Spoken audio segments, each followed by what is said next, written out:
when it comes back to, what is art about? Is it making pretty pictures so the guys with the most seeds in the pot get to feed you? You do a pretty picture? Or is it to feed your soul? Or is it both?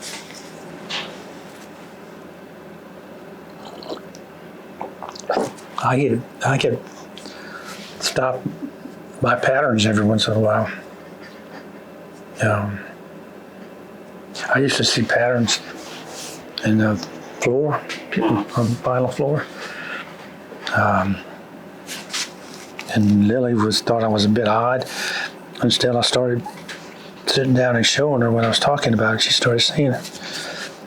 But I'll start seeing patterns. Most tourists or lay people don't even notice it. So my question, am I odd? Or is my body just tuned for things like that?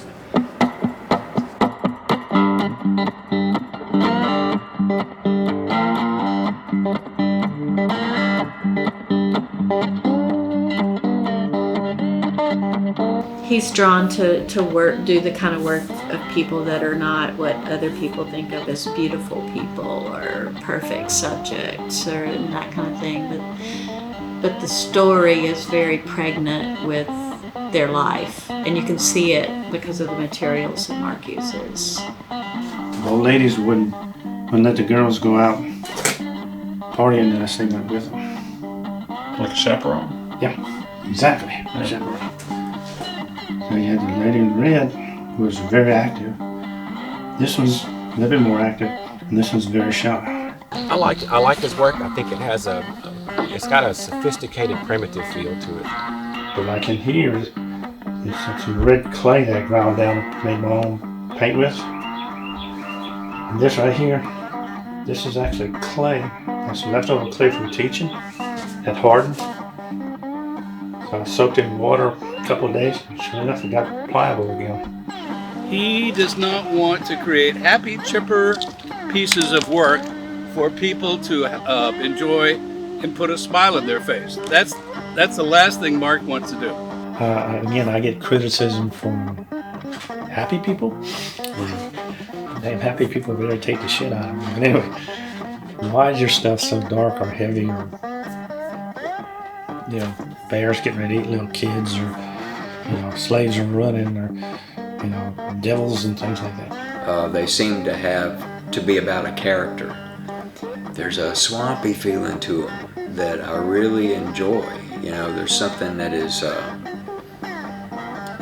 kind of a little spooky. I particularly love his artwork, the mystical quality that it has, and how he can kind of capture the feel of Louisiana. If that's a thing, he's got it. Yeah. My people were a bunch of vagabonds. They've been in Louisiana for a long time, but they were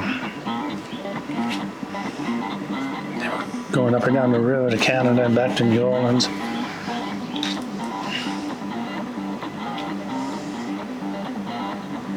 You didn't see me stick my brush in the coffee cup, did I?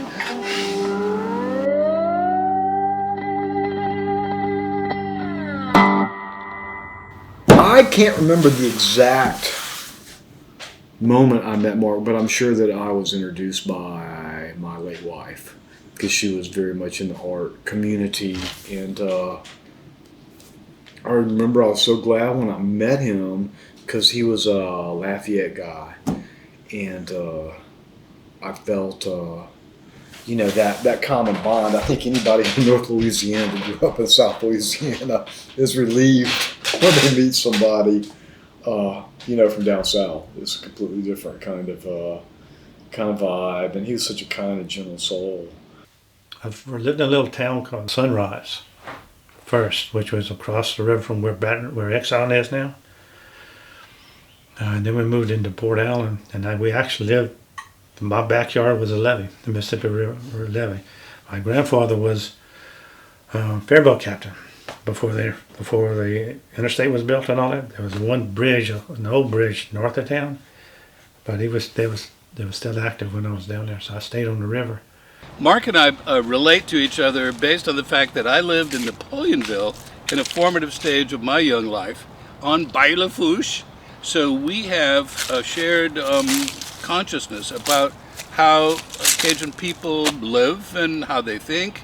Oh, by the way, has Mark ever told you that he once went to France and looked for the brothers Charleville, who were supposedly the progenitors of his section of the family in the United States, and found out that there were no such guys. They had changed their name. They were not Charlevilles. I've forgotten the name that he discovered that they were actually listed as. I'm actually a Chauvin. For what? Chauvin. Oh. Yeah. My name probably should be Mark James Chauvin de Charleville. So they must have been reprobates. They must have been, somewhat outlawish. You just want to get the tender part.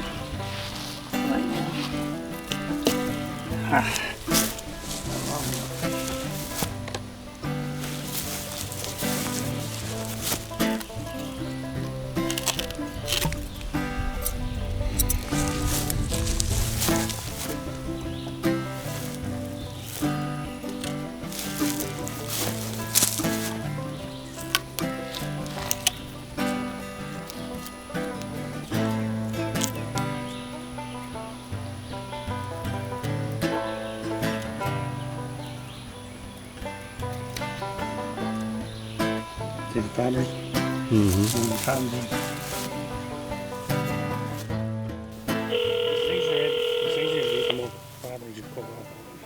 Hello? Hey, Hey. can I tell you about that guy? You know that guy I'm filming, Mark Charleville? Who? The guy that I'm filming out in Plain Dealing, Mark Charleville, I'm doing the film on? I was out there and he made me eat a thistle. A thistle? Yeah. You know, like the thistles that grow in the pasture? Yeah? He had one growing in his yard. And we started talking about it. He said when he was a kid, they used to eat them. So he pulled out a knife. He started like skinning it and cutting it up. Started eating Oh, it. shit. What the hell does that taste like? Bad celery. Too old. See this in here? It's edible. My family didn't have much money. But I had to pay my way through school. Mom and Daddy did not send me to school. In fact, my mom said she saved money because I was eating her out of house and home when I was at home. They would give me money when they had money. They would give me money, cash money, spending money. They did what they could. But I had 3 little sisters and I was the oldest, and so I took off on my own. So my way of paying, I worked in the oil fields exploration. Went up Mississippi, Louisiana, finding oil, the old-fashioned way, blowing up holes and ground with dynamite. Now the piece to the pile. It just interests me. Humpback rat. And I would go out and work during the summer, save money, go to school for a couple of semesters, run out of money, and then go back to the oil fields and go make some more money, go back and forth. It took me 6 years to get my first degree because I had to go back and make money. Actually, I went to be an engineer. Advanced math stopped me in my tracks and said, nope, that's it. And I told my parents I was going to go into art school. They didn't understand. And I tried to sit down and tell them, I'm saying, I'm paying for this myself. And so they said, okay, yeah. Oh yeah, this 50 years ago, 2 of my neighbors planted this grove of trees down here, and today it's becoming a real grove. My intention is to take pictures of them standing in the middle of the street with this archway over there. South Highlands was a separate town in the Shreveport history. It was way out in the country. And so Goldstein and Steer came out here and said, let's make this beautiful rolling territory into a neighborhood, and they did it successfully. They were smart guys. They left the worst part of the neighborhood to give to the city as a park, Betty Virginia Park, named for their two daughters. Mark, he was a disgruntled designer. You know, he went to work every day and therefore came to Shreveport every day. But he wasn't particularly enamored of it. He knew what he had to do, which was basic stuff, but he hated the commercialism of it. It was the last thing in the world that he felt sympathetic with, or, you know, commerce, plain old making money in the quickest way you can through a TV station and its materials. And that was not Mark at all. I'm surprised he lasted as long as he did. You have a lot of money passing through TV stations. People don't realize how much money passes through TV Through stations. advertisers. Yeah. It didn't feel, whatever, I don't know, I'm going to put words in his mouth, which I shouldn't do, but I would assume that it just didn't feel like, it didn't feel like real work. It felt like nobody cared, like it was just like this treadmill that everybody got on and no one questioned, why am I doing this? What are we doing here? Who are we impacting? You know, that it was just kind of a job like that. Yeah. So what I chose to do, my mode of action, which I got flack for, was to work in the technical arts, work as a draftsman, an illustrator, to bring money in the house. I spent 20-something years in television, La La Land, putting daily grind of images on 6 o'clock news. But it allowed me to do my own artwork on the backside. Who gave you flack for it? Who gave me flack? I thought you said you call flack for working in the digital world. A lot of other artists, Yeah. not digital world, but on the commercial Yeah. end. A lot of so-called true artists. Well, why are you still at TV stations? Well, you know, I like having beans in my plate. You know, I don't have mom and daddy supporting me. I got to do something. Take some time off and do your own thing. It's like, I don't know if I'm not ready for right now. Now that I'm older and I'm retired, now I can start doing it. I've had, sometimes you got to be brave. Sometimes I wasn't brave enough to take it. But how many people have taken that jump and failed and came back and, you know, sold real estate for the rest of their lives, trying to make money, you know. But being an artist is really not about money. Like being a musician, you know. How many really good musicians really make it? I remember running into Mark at a Best Buy, like a long time ago, and we stopped and had the conversation about how to make a living here in Shreveport artistically, you know, because he was like, I want out. I was at a TV station, and one of the hot shots was a director, plus he was doing some work, and the commercial client wanted something drawn. And he came running to me, and he says, he was in digital arts, right? He said, I got a problem with Mr. Mark. I said, what's going on? He said, the client wanted me to draw this, do this, and this. I said, well, do it for him. And I knew what's coming down. He says, I can't. I said, why? He said, I can't draw. He took digital arts, graphic arts, got all the way, got a degree, and couldn't draw. So I had to sit and draw something for him. So the whole digital world has shifted parameters. So people get degrees in art that can't draw. Yeah. They can manipulate Photoshop and stuff like that. You can do some nice work. You know, there's, what is that beast? They're not photographers. They're not artists. So they're just digital graphics people.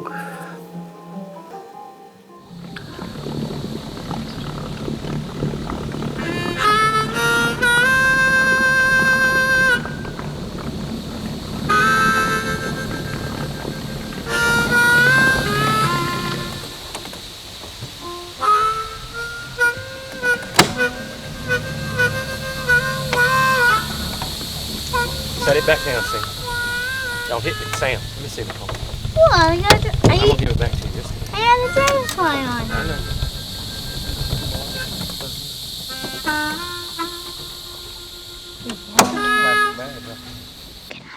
Sam. What? Oh. Don't say anything. Don't touch the camera. Sam. Sam. Hey, Sam. You can't talk, okay? For a few minutes. What? Quiet game. Yeah, quiet game. For Sam only.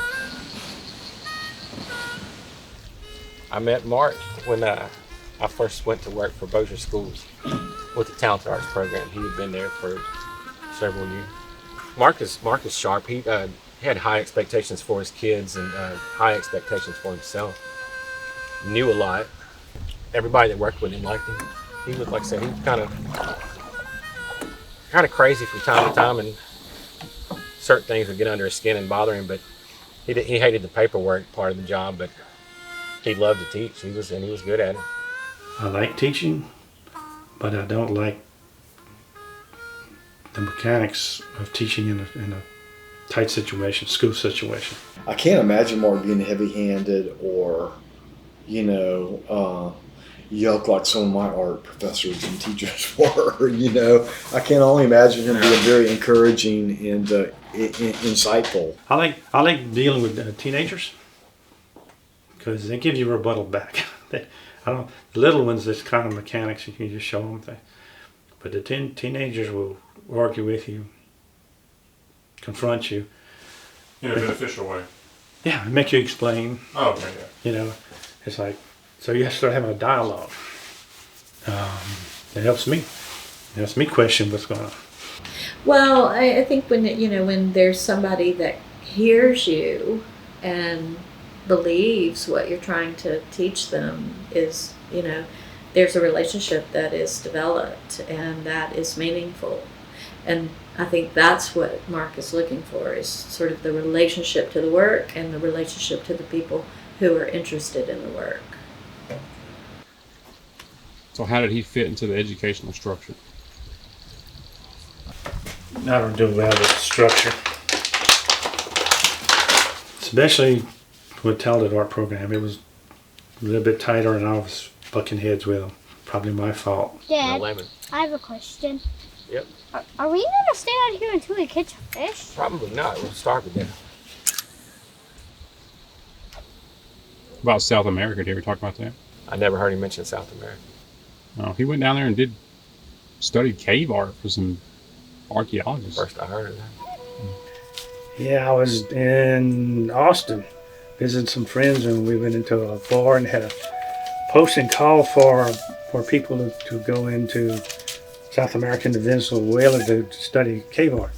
And they were looking for people who had fine art experience plus field experience, which was me because I've worked out in all fields. So I contacted them and we made a deal and we made a trip down there. That was 1990. Yeah, around 1990. And we left out of Houston. I went into Caracas. And then went to Puddle Jumper down into Iquitos, I think it was. And we were gathering up. We were studying some panels of, not paintings really, but etched artwork. Packed into the panels of the rock. They were talking about building a dam there, damming up some of it, so it's critical. The government was paying UT of Texas to do it, and they were paying the so getting us over there to help out. My job was to help record, and I did drawings on site. We marked off control points every so many meters, and I drew my interpretation of every panel. So, because they found out that sometimes the artist or the people on site have a different vision than what the camera showed you. We even got stopped by Venezuelan military a couple of times because at that point it wasn't a state, it was a military zone. And we had to be stopped and showed our papers and watched little nervous Venezuelan kids with AR-15s, kind of looking around, sniffing around. They thought we were crazy, but they let us go. But they were on patrol because some of the drug traders were coming across the Orinoco into that area. So they were checking everybody. I guess we were suspicious. And in fact, in one village, it was kind of fun. We're trying to talk the head man to let us go look at a cave they knew about, because the young people would tell us about the cave. And he said, no, you can't go over there. It got kind of heated when I saw some of the men folk pick up their machetes, and the young men were getting really agitated. And I was like, oh Lord, here he goes. But I took out my sketch pad, and what the kids do, the kids will kind of walk inside and just hold you when you're walking, because there's something new. And I started drawing the kids' feet, sketching their feet, and handed it to them. And they were laughing and giggling. So the head man came over here and saw what I was doing, and he started laughing and kind of broke the tension. But I'd go back, yeah, except I'm too old now. But see, that was my job when I went with the older archaeologists. I was still in my 30s or whatever. I'd climb up the mountains and do the rough stuff. That was a good catch, man. Hey, Sam, don't say anything else till I tell you to again, okay? Scoot back over where you were. You can't fish with that because it's all tangled up. You can't fish with this one because you tangled it up. You're going to get about 30 seconds out of all this that you can use, but that's how it goes.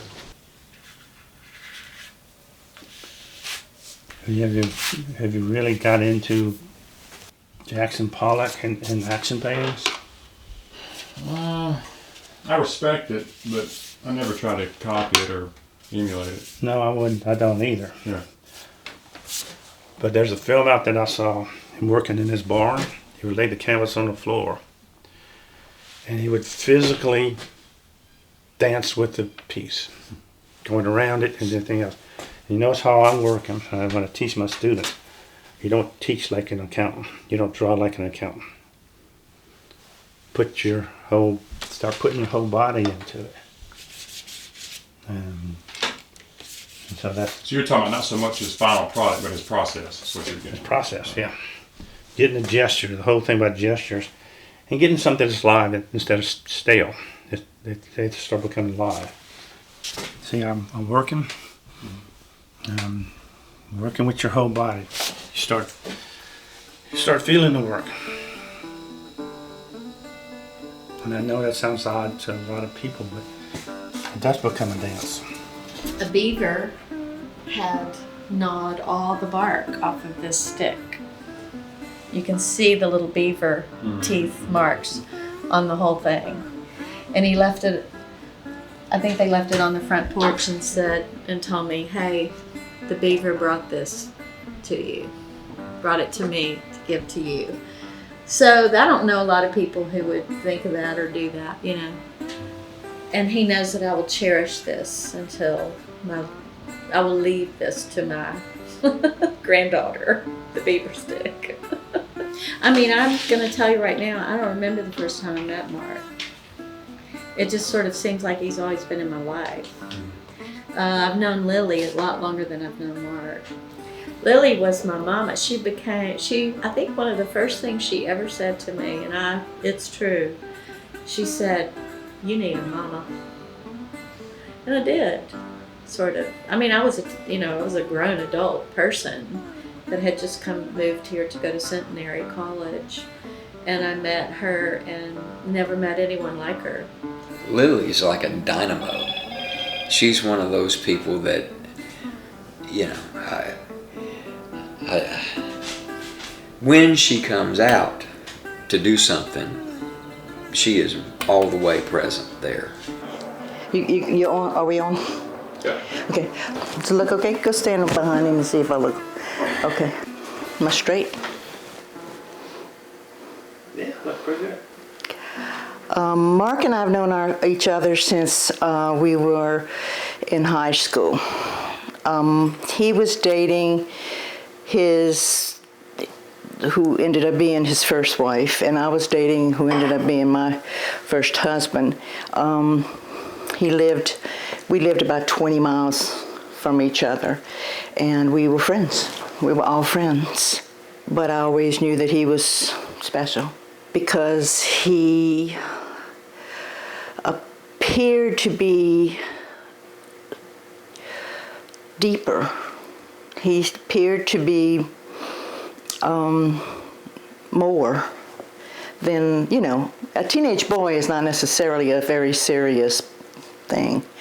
But Mark was serious, and Mark was real. And he looked like he loved deeply. He felt deeply. And I was very happy for he and his first wife because I knew he was special. And evidently Lily hung out with my kind of periphery of friends even before I moved back to Shreveport in the late 80s, because a former musician I used to play music with, Sid, knew her really well. And other people I know knew Lily like way back in the day. Lily is a great partner for Mark. She is yin and yang for this couple. They are counterbalanced. She's more practical, I think, than he is. He's the dreamer, doesn't know what time it is, doesn't give a damn what time it is. She kind of makes as a filter between me and the world. She saw me. But no one else saw me, she saw me. And I ran into him at we both were going to LSU in Baton Rouge. And I ran into him at the local head shop, the Kangaroo's Pouch, I think was the name of it. You buy albums there and things like that. And he told me that he had separated. And I remember being sad. Because I thought, I knew that was difficult for him because he was who he was. And I told him I was sorry and that kind of stuff. And I think he already knew that I was separated. And by the time what I did is we said goodbye, and I walked down the road, and I was about a couple of blocks down the road before I realized, oh my God, he's available. I mean, it didn't even occur to me. It was just, I was so sad about he and his first wife not being together anymore. And then I thought, that's a good thing. So within a couple of weeks, you don't know about Baton Rouge, but Baton Rouge, LSU has a place in front of the the student union called the Parade Ground. And I was there with someone I was dating at the time. Nice guy, big guy though, 6'5", big guy. And we were sitting talking on the ground, and Mark walks up and asks me for a date. In front of the guy? In front of the guy. And he asked me to go to an art show, and I accepted. And I went on that date, and we have been together since. I didn't particularly want to be married again. He didn't particularly want to. Did you want to be married again? No, he didn't particularly want to be married again, and there was no reason for it. But at some point, financially, tax-wise, we bought a couple of houses together. I think we bought this house before we were married. It just made sense. Financially. Go ahead to get married. Plus, at that point, I really kind of wanted to be married to him. It was okay. One of the things that I have to be conscious of as an artist, I keep coming back to similar themes, similar images. And how do you sell things like that? If you keep repeating yourself, every once in a while I'll try and break loose intentionally to do different things. But if you go through them with the years and look at some of these figures here, I keep coming back mainly to relationships between men and women. That's a constant. That's me going through. It took me a while to warm up to the paintings, actually. I'm very narcissistic when it comes to art, and I've been a little snooty in my life about what I thought was good quality and stuff. But there was something about Mark's work, especially when it was figurative, when there was a figure in it. There's this atmosphere to it that seems to be consistent in most of the work with a figure in it. And I really enjoy that. But if you start looking like the Mary Project, I start having these images of women keep popping up.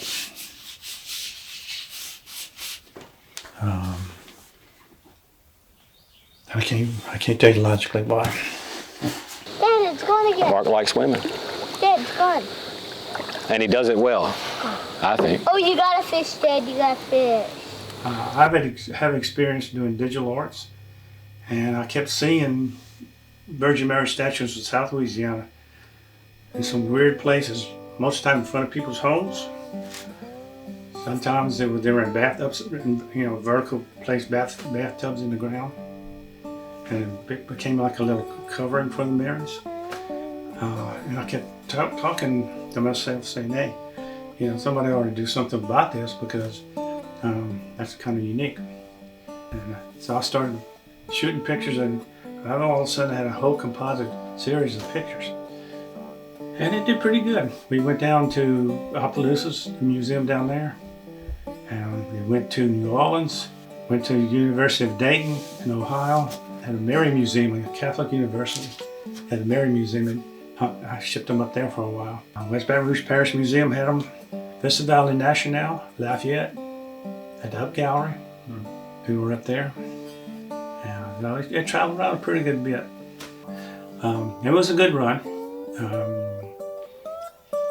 Probably wished I would have got more exposure, but it got enough exposure. But economics, it was very hard. Even though I sold a whole bunch of them, I barely paid for my cost and shipping and traveling and everything else to do this. It took me a lifetime to try and figure out what was going on and try and not fight it. Again, why am I so interested in figures, not landscapes? And I've got some landscapes I can show you, but it's because we're dynamic beings here. We're trying to capture the human condition, the human form, and just get the feeling of humans, not the structure, not the skin that goes over us. There's something happening in these paintings that you can't really put your finger on, and it gives you a feeling. A lot of paintings. I see a lot of paintings. I look at paintings every day, and there's not that many that make me feel something. And Mark's paintings do that. I forgot the French word "rouler."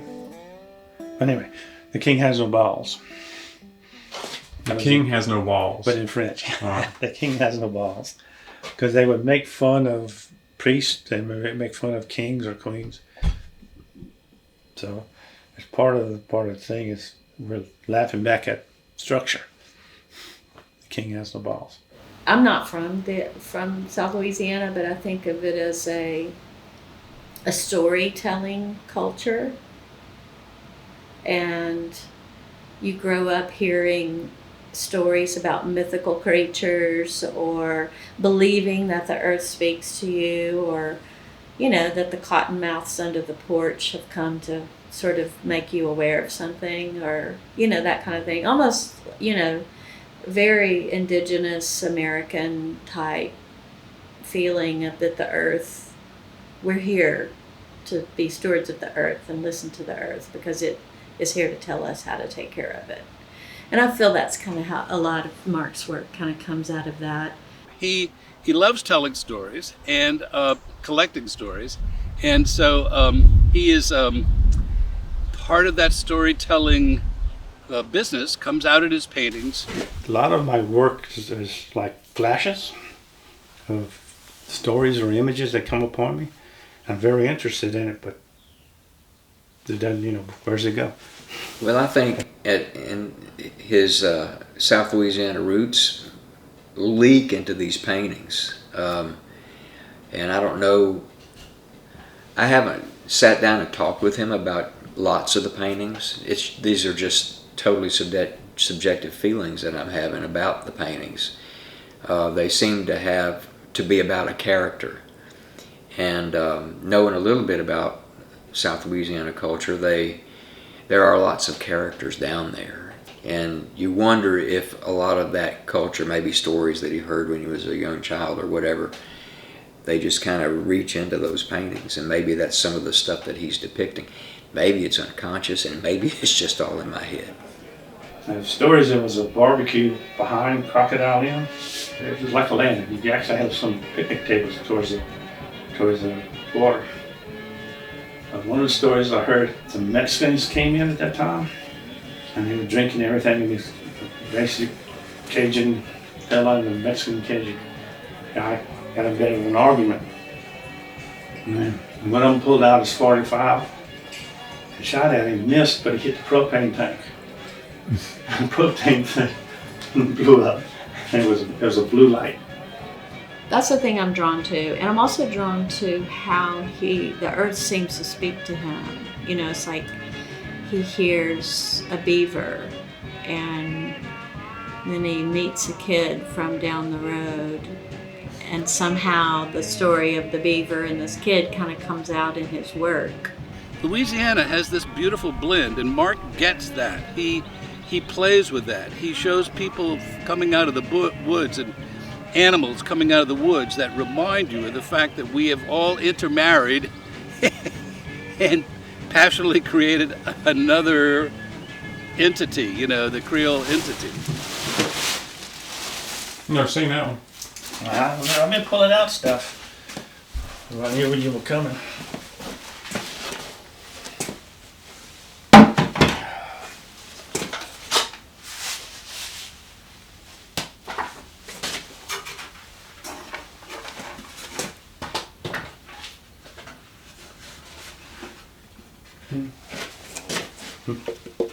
Piece of plywood, nice plywood. Mm-hmm. Back when I wore glasses. Is that you? Yeah. And I was thinking when I was in my drinking days down in South Louisiana, got your little trees in the back, saying, "Oh, you know, what the hell am I doing sitting here drinking?" And the devil's talking to me. Yeah, you look like an unhappy drunk. Yeah. For whatever reason. But you know what's funny about that painting is, you said that's the devil, right? Mm-hmm. But it's almost like he's giving you good advice. Like his face, like he's not. You know what I mean? He's like the devil's trying to get you to quit drinking. So that's what it kind of looks like. Yeah. So am I listening to the devil? I think, oh my God, he's talking to me. Yeah, but he's got a pleasant look on it. He doesn't look evil. Is he evil? Or did the church just make him I evil? know. But you know what I'm getting at. Yeah. What progression have you seen in Mark's work over the years? Oh Lord. He's gotten darker. It's gotten darker. Coming from this little war we got going on, things bothering me. Again, this came off a horseborn. I didn't even bother to sand it down. And I call it Kathy warned us. The German printmaker, Kathy. She did a lot of war stuff. She showed us back in Prussia and Germany, in the same area, people being slaughtered and taking the men away. Same things happening over and over again. He certainly is much influenced by the idea of the mystical, demonic side of Creole and Cajun life. Demonic's not the right word, but that whole dark spirit side of the Louisiana culture that he taps into sometimes. And he does such a good job, you know. I've been accused of being too heavy. Sometimes I think that's a good thing.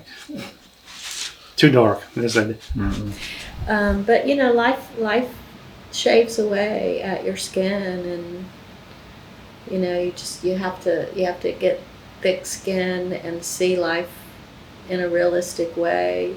He's adept at creating a mood, a tone, a dark one, a mystery. Louisiana is, at the end of the day, Louisiana has plenty of mysteries. You know, how do we get here? why don't we do better? Why are we so low on the totem pole of American movement and so forth? It doesn't interest me to see gooey stuff, nice stuff, happy stuff. And so it's not there. Yeah, I mean, if you can't paint something you don't truly experience. I mean, my granddaughter loves rainbows, but when she wakes up, every day is like rainbow. She's a kid. She's having a great time. She's got an easy life and all that. But that probably won't always be true. She will, life kind of teaches you to look at it seriously. I think his past has a lot to do with that. I think, Mark's in a great place now, but he was a wild child like a lot of us were back in the day. I think he did a lot of things. He's probably surprised he's still alive. I know I'm surprised I'm still here. So I've had a good life. Like I said, my wife she's probably responsible for me still being here. I was going down a crazy road. And What, drinking? I drank a lot, but no, I just being wild and crazy in South Louisiana as a young person. And he was partying pretty hardy for a long time, which was fine, until it wasn't. And and we had a talk, and he stopped, just stopped. So maybe make a choice. We had a talk. When you say party, we're talking about drinking? Oh, yeah. He told me also that when he was at school at LSU, it was in the 60s or 70s, and I mentioned something about mushrooms making a comeback with kids these days, psychedelics, and he said, oh yeah, he said when he was at LSU, they had to they put a 24-hour security guard at the dairy farm because all the hippies were going down there and eating all the mushrooms, and he said he remembered distinctly pouring Dixie beer on the mushroom to get the cow poop off of it before he popped it in his mouth. But yeah, I've done some strange things. Mark is so introverted that if it weren't for Lily, I don't think he'd ever even leave home. She's just really solid, and I can certainly see that having an anchor like she is a huge benefit to Mark. Because I was totally lost, and she brought me back, for better or worse.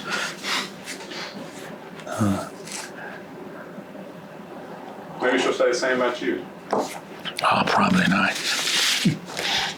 Probably not. Hey.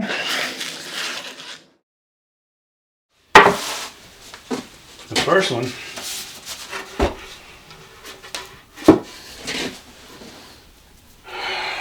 what do I call it? Something about women carry the weight of the world. This is actually big fat bacon. Big fat bacon. We saved bacon to do other cooking at the house, and we had too much of it. Instead of throwing it away, we either give it to the dog, or I knew that native peoples would use bear fat in doing some of their paints. And the bear's real close to hogs, so it wasn't that much difference. So I mixed some of those grinding things I showed you, the red charcoals, different things, mixed with the bear fat. And doing here, I got a little bit of pencil in here, but a lot of this is just bear grease, hog grease, and pigments. Worked, but it didn't work. Took forever to dry, almost a year, and it smelled to hell and back. Paints with everything. Yeah. Heavens knows if it's going to be there in a week, but he paints with coffee and dye. What you were looking for the other day? You were saying we were watching some TV program and they had blue clay. Oh, I'd love some blue clay. And he uses dirt and he uses coffee, and he's very rooted in his regional way of life. It's some red clay that I ground down, made my own paint with. And sometimes I'll put in like Indian ink to make it darker. What number is this? And I'll scrape some up and try to make a little paint out of it. Somewhere in this bin, I think it's in this box here, I got some white clay. Found this in the river. You may want to look at it personally. It's got little flecks. It's got gold. There's that piece I told you where it got coon blood on it. But I put a little bit of polymer in it so that it becomes more solid. I think I had some ground up stone, plus I did some red watercolor in there. I even got some cotton and moss. I don't think I ever put my own blood. I don't see why not. Like this one is a berry. Some berries I found in the woods. And I'm soaking them in linseed oil. See what'll happen. They're starting to turn a color, so. So I hit some red clay and I pulled out. I was going to mix some of my mixture up with it. And sometimes I'll use Dr. Martin dyes because they work good with the wood. They soak into the wood. And you got to be careful because I don't mind whatever body's parts in there, as long as they crush. Sometimes they don't crush. That is so cool. Yeah. I would do that if I were there, where he lives. Yeah.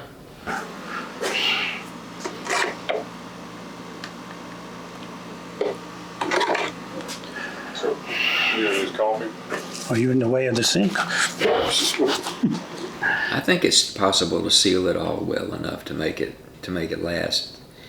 The thing that would bother me is, does it still look like dirt when you do that? Because it can have a sheen and it wouldn't look or feel quite like it would in the natural world out there.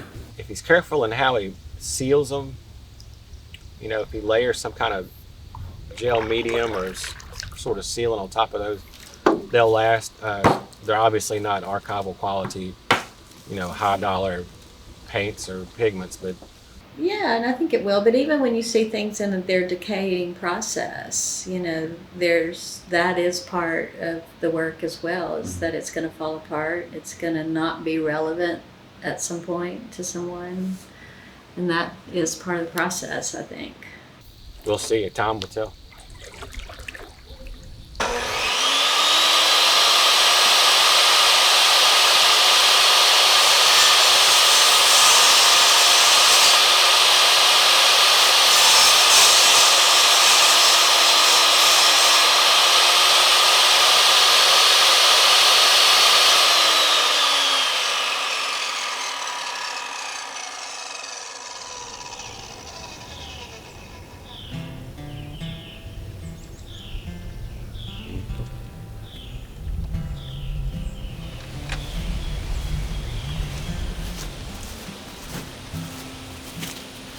Came from the old horse barn. And so that's just about wide enough to make a good frame. The cypress. Mm-hmm. Old cypress planks. And you split this way. You gotta trim this off. Got a crack on you. Every once in a while I see the red in there. The acreage is a lot for someone when they're getting older. A lot. It's just a lot of work, you know. But he can do it at his own speed. And I don't know if, you know, when he's in his studio working, and when he's Lost in the woods. out wandering around.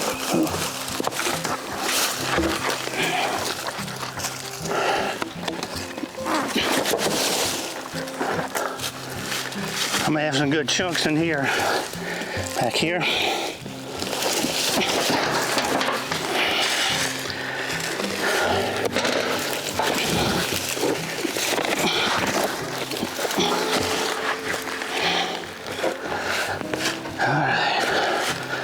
He looks like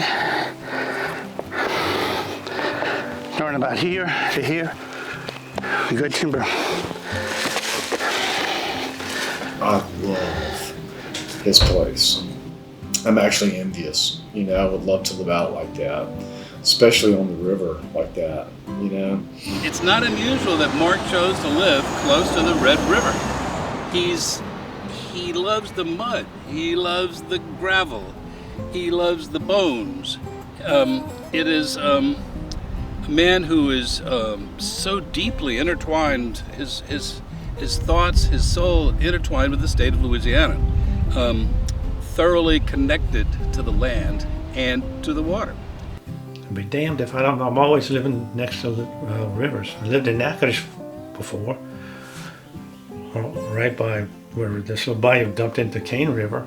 I lived up by a Grove State. I'm living up here on Red River. It's like I keep landing up close to rivers.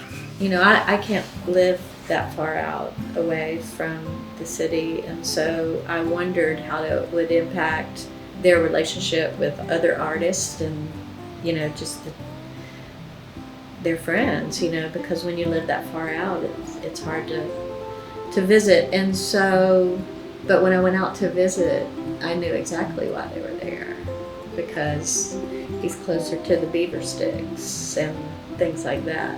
You know, he's living in that world that he's painting and drawing and imagining. Call him Peg Leg Sam. See the character? Got a nose and arms and legs. And so I see things out there in nature, and I'm going to work with him.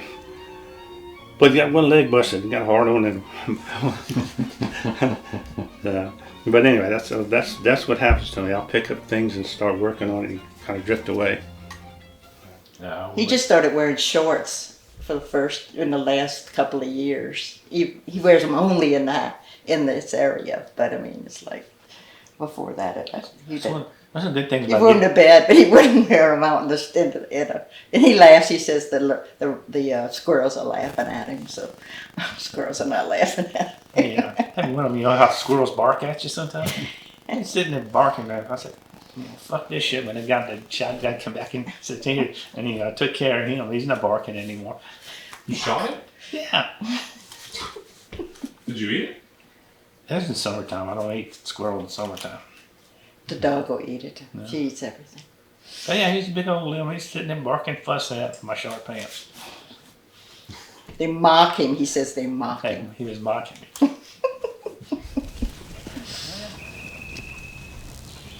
Mark Charleville's palette is not the ideal,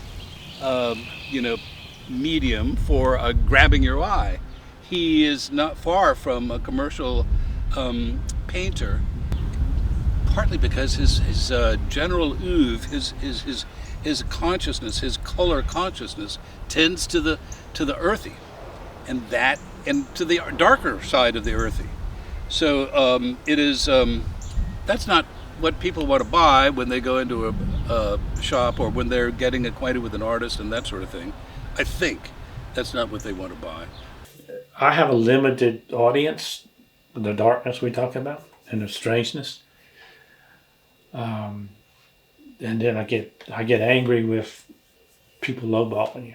I think he gets frustrated because he feels like that the powers that be within the world of art make decisions about art based on whether they can sell it or not, and they're not really looking, you know. But the world of money, unless you get grants or things like this, usually doesn't like to take a risk. They want a known product so they can make money off of it. And if you get somebody like me who's bouncing off the walls, doing these different things, I'm not a known product. And so they tend to shy away. On the other side of the coin, I could sell them for $10, $15 a piece and maybe make a little chump change.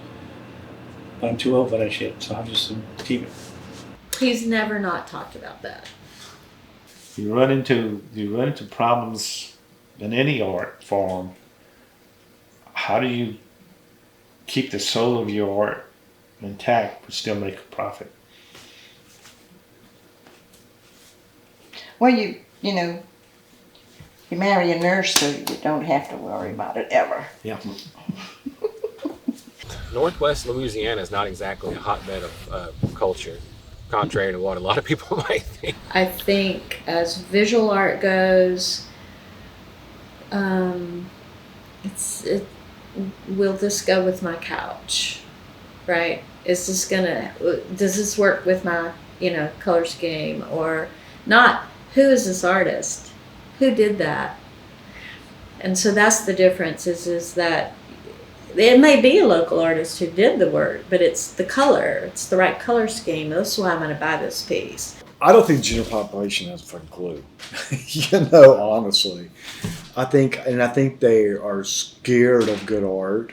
I've seen firsthand anything that is mildly confrontational. It's just like, no. It's the Hobby Lobby crowd. Everybody wants to live, laugh, love on the wall. They don't want a acrylic on gesso panel or source pigments out of your backyard.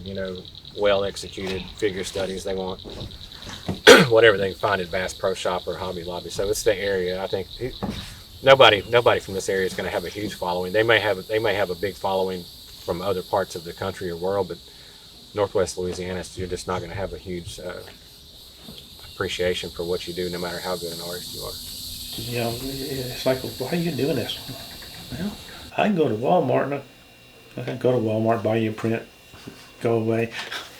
I don't know. Northwest Louisiana thinks that you have to have food and you've got to have music and you got to have art and you got to have some sparkly stuff and you got to have face painting, digging up rocks. We just try to throw it all in one pot. We can't seem to just have a farmer's market. We have to have music and we got to have art and we got to have homemade soap and we got to have, there's just a farmer's market. And that to me is what's wrong with Northwest Louisiana, is that we can't prioritize. We can't compartmentalize. We have to throw it all in one big pot.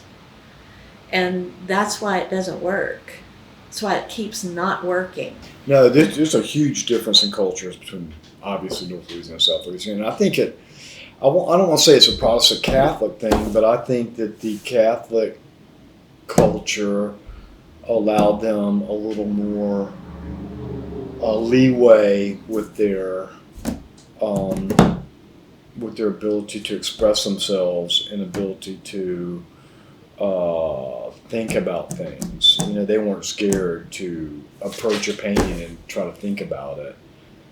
Whereas up here, they would approach a painting and go, "Oh shit, my preacher wouldn't like that."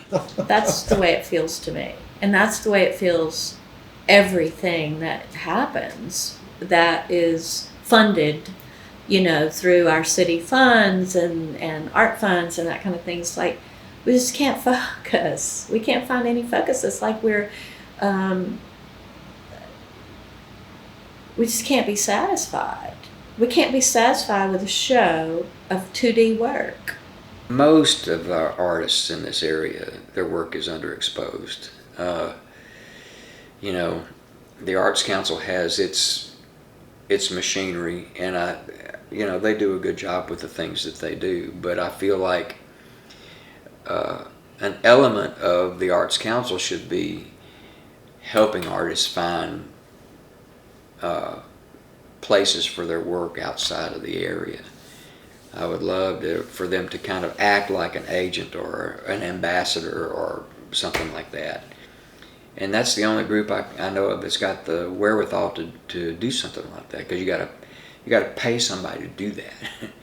Artists, their main problem is they got to make a living too, and so you got to find what it is you can do to put food on the table and still have time and energy left over to do your work, your real work. And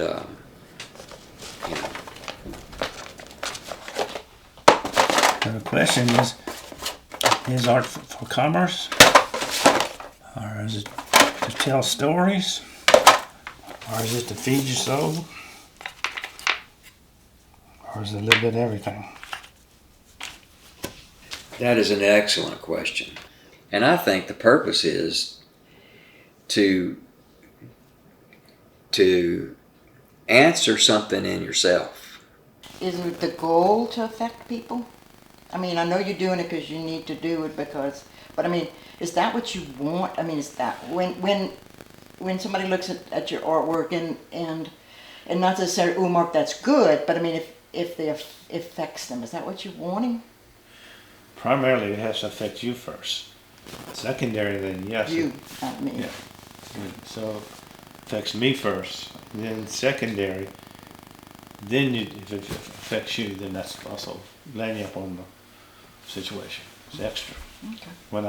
When I stop you, when you look at something I'm doing that you really like, you stop and look at it. That little instant, that little window is what it's all about. That's, it's not money. It's just breaking into somebody's psyche for a little bit. And it's fleeting, it's very gone. It's here, there, gone. But you know it's there. You know you've affected somebody. Affected. That you've jolted somebody out of their reality to see what you were saying. Same way a songwriter does. Yeah. No. Sam, the beating is going to be severe and long, and may not even be any into it. I just want it. Sit over here. Sit over there. Okay. Don't get in front of the camera. Don't say anything. 5 more minutes. Now I promise you we'll be done. All right, 1, 2, 3, 4. I'll say this. 5. Mark is doing what all of us are supposed to do, what a professional artist or a serious artist is supposed to do. He's making work every day, whether he's in a good mood or a bad mood, whether he's happy or sad. He's going into the studio and he's putting stuff on paper or canvas or whatever, and that's what you're supposed to do as an artist. And it doesn't matter, you do it until you die. You do it until you can't do it anymore. That's what a serious artist is supposed to do. And most of us don't. Myself included. Sam, stop. Where's the boat? No, you can't touch anything else in this boat. You've made a mess out of everything you put your hands on, man. Can I have a turn You're going to have to filming walk back and you're in now? the boat, so good luck.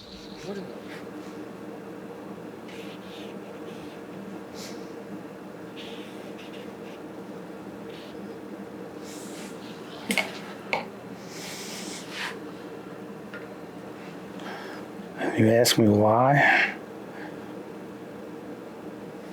There's something I'm interested in. The shapes. And sometimes it doesn't work.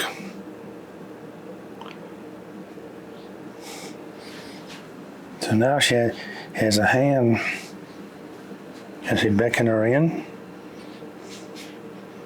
Or is he protecting himself getting ready to run?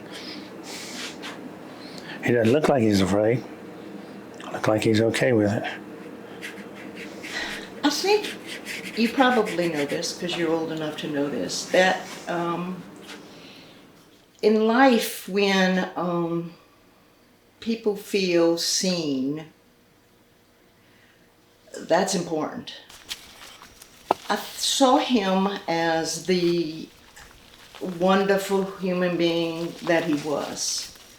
I saw, before being an artist and all of that, I saw a quality human being, and I saw him, and I liked him being an artist. That was very attractive.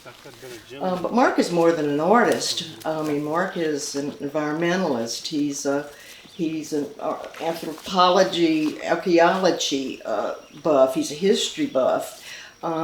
He just knows a lot about a lot of things. That's the creek that comes down?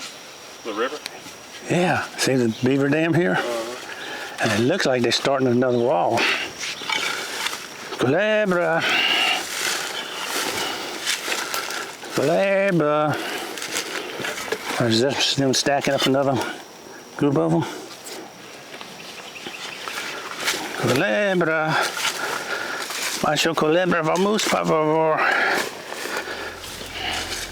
Will Mark ever stop painting? No.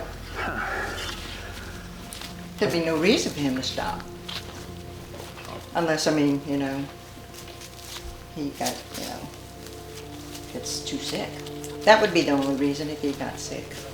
I just think it's who he is. I think he gets up in the morning and is instantly in relationship with the world or the earth or the grass or the birds or the animal, just whatever. He's just instantly in relationship with them, which causes him to want to work. And so I think he always, as long as he is aware that there is life around him, he's going to work. Well, as an artist, he's got something to say.